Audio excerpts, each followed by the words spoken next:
Hey guys, Dion here with Your Guitar Academy and welcome to the Brian May Player Study. So I had a lot of fun putting together this course and it was quite tricky at times given how vast, the soundscapes are that Brian created with Queen. So when I was creating this course, I had a real extensive listen through all of Queen's back catalogue and I picked out, in my opinion, some of Brian's best techniques and his best sounds. So we're going to be looking at everything from his vibrato, his tone, bending, how to harmonize, and also some of the scale shapes that he uses. In this unit, we are going to be looking at a really epic kind of theatrical rock style solo that I wrote, featuring, these bends and this classic vibrato that Brian loves to use. And also I want to talk to you a little bit about capturing that classic Brian May tone. It's unmistakable. So without further ado, grab your guitar and let's get going.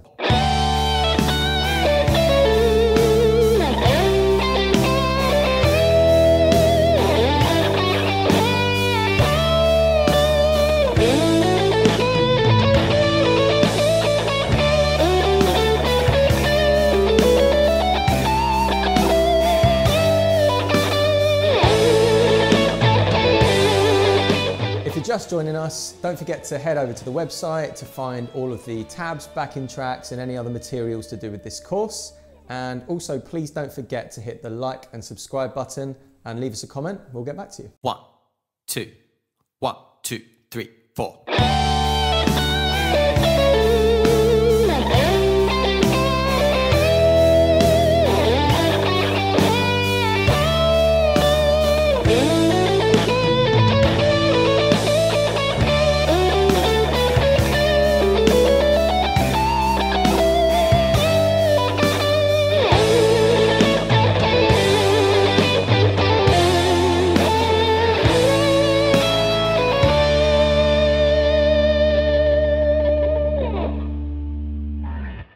All right, first things first, before we dive into some playing, let's get you set up with that famous Brian May tone.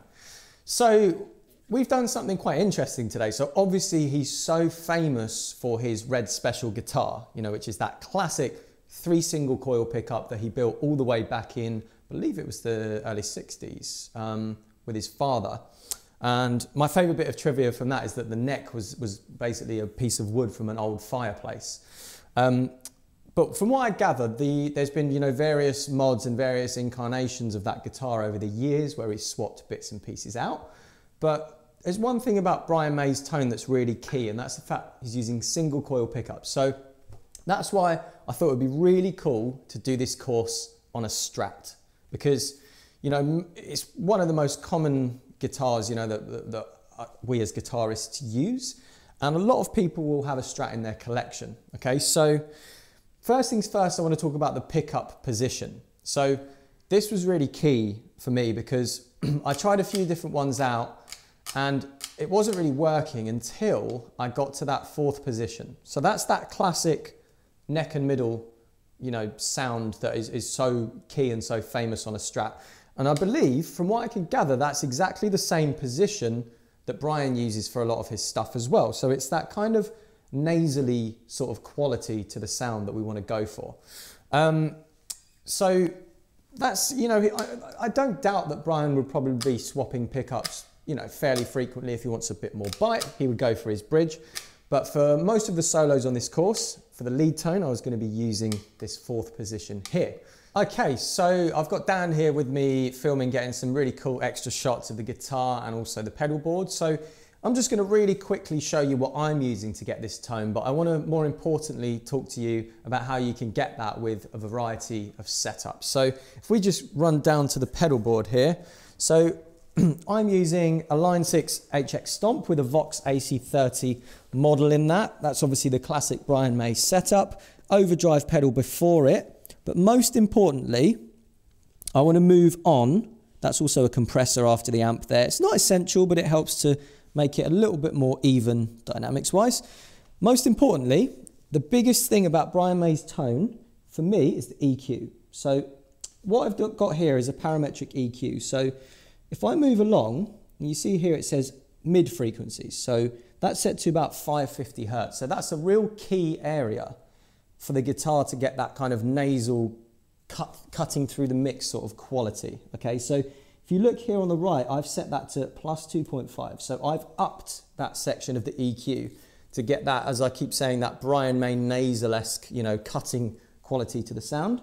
So what you can do on your amp is up the mids. If you've got an EQ pedal, that's fantastic. You can up the mids there as well. And that's going to help get you in the ballpark. But most importantly, you're going to want an overdrive sound that's quite smooth and saturated. So there's a bunch of different pedals that will get you that sound nowadays. There's a bunch of pedals that also do model the sound of an AC30 when it's overdriven. So if you've got one of those, fantastic. But in my opinion, it's more important to EQ the signal correctly. And I've rolled off a little bit of bass as well. You don't want it to be too bottom heavy. It's more about the mids and the highs. And lastly as well, I've got a tiny bit of delay. Ooh, so that's moving that along there. So I've got a tiny bit of delay and also a bit of reverb as well, but just a touch to make it not feel like super dry. That's set as a hall reverb and just a simple kind of delay there. Again, though, that's not specific to any particular tune. I mean, Brian would have probably used delay sometimes and not other times, and similarly with reverb. You know, he's had so many different tones. But in terms of core tone, AC30 style amp, or any amp with a nice smooth overdrive, pump those mids up, a bit of reverb and a bit of delay to your taste, and there you go. Okay guys, so to summarize, to get that kind of Brian May tone, you're going to want to have an overdriven amp. If it's a clean single channel amp, then you can stick an overdrive pedal in front of it.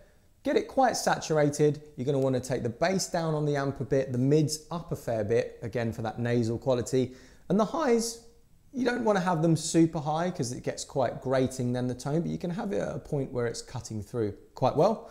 If you've got a compressor, you can add that into the mix to tame some of those dynamics. And of course, a bit of delay and a bit of reverb, used sparingly. It's not super saturated.